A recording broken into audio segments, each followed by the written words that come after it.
দর্শক, ভূস্বর্গ কাশ্মীরের আরও একটি পর্বে আপনাদেরকে জানাই স্বাগত। আজকের এই পর্বে আমি চলে এসেছি কাশ্মীরের অন্যতম একটি জায়গা পেহেলগামের বেতাব ভ্যালিতে। চলুন আজকের এই ভিডিওতে আপনাদেরকে এই বেতাব ভ্যালিটি দেখে নিয়ে আসি। এই হলো বেতাব ভ্যালির এন্ট্রি পয়েন্ট। এখান থেকে হাঁটতে হাঁটতে সামনের দিকে যাব। দেখুন কত সুন্দর ভিউ এই জায়গাটির। তো এখান থেকে মূলত মাউন্টেন বেসড যে ঝর্ণাগুলো আছে সেই ঝর্ণাগুলোর পানি প্রবাহিত হচ্ছে একটু নিচেই। আমি আপনাদেরকে দেখাবো সামনে গিয়ে। এখানে দেখুন বাচ্চারা কবুতর নিয়ে খেলা করছে। এদের সাথে আবার কথা বললেও ছবি উঠালেও টাকা দিতে হয় অনেক সময়। তো যে পানি প্রবাহের কথা বলছিলাম এটাই হলো সেই পানি প্রবাহ। দেখতে পাচ্ছেন ট্যুরিস্ট এসে এখানে ফটো উঠাচ্ছে। আর এখানে দেখুন কত সুন্দর সামনের এই মাউন্টেনটি। তার পাশেই এখানে আছে ছোট্ট একটি ব্রিজ। তো হাঁটতে হাঁটতে এখন আমরা এই ব্রিজটি পার হয়ে সামনের দিকে যাব। এখানে দেখছেন বিভিন্ন ধরনের ক্যাফে বা রেস্টুরেন্ট খুলে বসেছে দর্শনার্থীদের জন্য। এই ছোট্ট যে মালভূমি সামনে দেখা যাচ্ছে সেটাকে ব্যাকগ্রাউন্ডে রেখে মানুষ এই বেতাব ভ্যালিতে ফটো ওঠায়। আর এখানে দেখুন কত সুন্দর গাছপালা এই মাউন্টেনের পাশেই।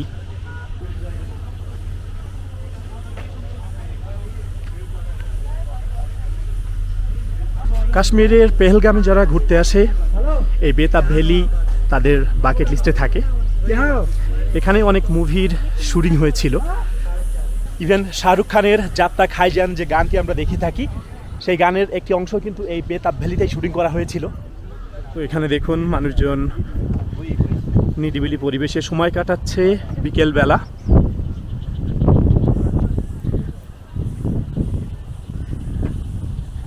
তো আমরা আসলে হাঁটতে হাঁটতে এই কর্নার দিয়ে একদম সামনের অংশে যাব, গিয়ে দেখবো সেখানকার ভিউটা কেমন। এখানে সামনে দেখছি পানিতে আবার কয়েকজন গোসল করতে নেমেছে। পানির কালারটা খুব একটা পরিষ্কার দেখা যাচ্ছে না, তারপরে অনেকে এখানে নামে গোসল করার জন্য। আর এই ডান পাশে দেখুন এখানে সুন্দর একটি মাঠ আছে। এই মাঠেই সবাই বসে থাকে বা বাইরে থেকে খাবার টাবার নিয়ে এসে এখানেই বসে খাওয়া দাওয়া করে। চোখের শান্তি এমন একটা পরিবেশে আসলে যদি আপনি হেঁটে বেড়ান আপনার মন ভালো হয়ে যাবে। যদিও এখানে এখন প্রচণ্ড রোদ, বিকেল 4টে বাজে, তারপরেও হাওয়া বয়ে যাচ্ছে এখান দিয়ে, যে হাওয়াতে আসলে গরমটা গায়ে লাগছে না। আর এখানে পাহাড়ের উপরে দেখুন মেঘ ছুঁয়ে গিয়েছে। তো কাশ্মীরের প্রকৃতিটাই হলো এরকম। আর এই কারণে কাশ্মীরকে ভূস্বর্গ অর্থাৎ পৃথিবীর স্বর্গ নামে আখ্যায়িত করা হয়েছে। সামনে আরও কিছু ট্যুরিস্ট তারা পানিতে নেমে গা ভেজাচ্ছে। রোদ্রে এবং বাতাসের সমন্বয়ে উপভোগ করছে এই পেহেলগামের বেতাব ভ্যালি, কাশ্মীরের অন্যতম ট্যুরিস্ট অ্যাট্রাকশন। চলুন ডান পাশের এই সাইডটিতে একটু ঘুরে আসা যাক। আর ডান পাশের সাইডটিও কিন্তু মাউন্টেন দ্বারা বেষ্টিত। দেখুন কত সুন্দর দেখাচ্ছে, সবুজে ঘেরা। কাশ্মীরে আসা যে আসলে কতটা কঠিন যারা ট্রান্সপোর্ট ব্যবহার করে আসেন তারা জানেন। আর এত কষ্ট করে এখানে আসার পরে যখন এরকম ভিউ দেখবেন তখন আপনাদের মন এমনিতেই ভালো হয়ে যাবে। এখানে লেখা আছে আইল্যান্ড অ্যামিউজমেন্ট পার্ক পেহেলগাম। তো এটা আসলে একটা অ্যামিউজমেন্ট পার্ক হিসেবে ব্যবহৃত হচ্ছে। আবার সামনের ওই সাইডটিতে বেশ কিছু মানুষ পানিতে গা ভেজাচ্ছে এই বেতাব ভ্যালিতে। ভ্যালির অর্থ আপনি অনেকে জানেন, ভ্যালি হচ্ছে উপত্যকা, অর্থাৎ কোনো পর্বতের উপত্যকাকে ভ্যালি বলে।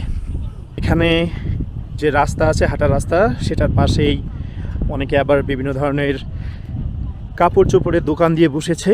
আর কাশ্মীরের একটা বিষয় সেটা হলো যে এখানকার জামা কাপড় বা শাল, কাশ্মীরের শাল কিন্তু খুবই বিখ্যাত। সেক্ষেত্রে কাশ্মীরের জামা কাপড় যেন সব থেকে বেশি এক্সপেন্সিভ মনে হয়। এখানে দেখুন একজন সাদা রঙের যে ছাগল আছে সেই ছাগল নিয়ে মাঠের মাঝখানে বসে আছে। এখানে অনেকেই এই ভ্যালির পাশেই বিভিন্ন ধরনের খেলনা সহ চশমা বিক্রি করছে।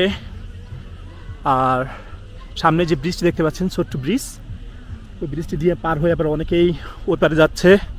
তো এরই মধ্যে হাঁটতে হাঁটতে এই বেতাব ভ্যালির একদম শেষ প্রান্তে চলে এসেছি। সামনে আরও জায়গা আছে, কিন্তু ওইদিকে আসলে যাওয়ার কোনো ইচ্ছে নেই, কারণ একদম উপরে ট্রেকিং করে উঠতে হবে। তো এই ছিল আজকের ভিডিও কাশ্মীরের পাহালগামে অবস্থিত বেতাব ভ্যালি নিয়ে। দেখা হবে অন্য কোনো ভিডিওতে। ততক্ষণে সবাই ভালো থাকবেন, সুস্থ থাকবেন। আল্লাহ হাফেজ, আসসালামু আলাইকুম।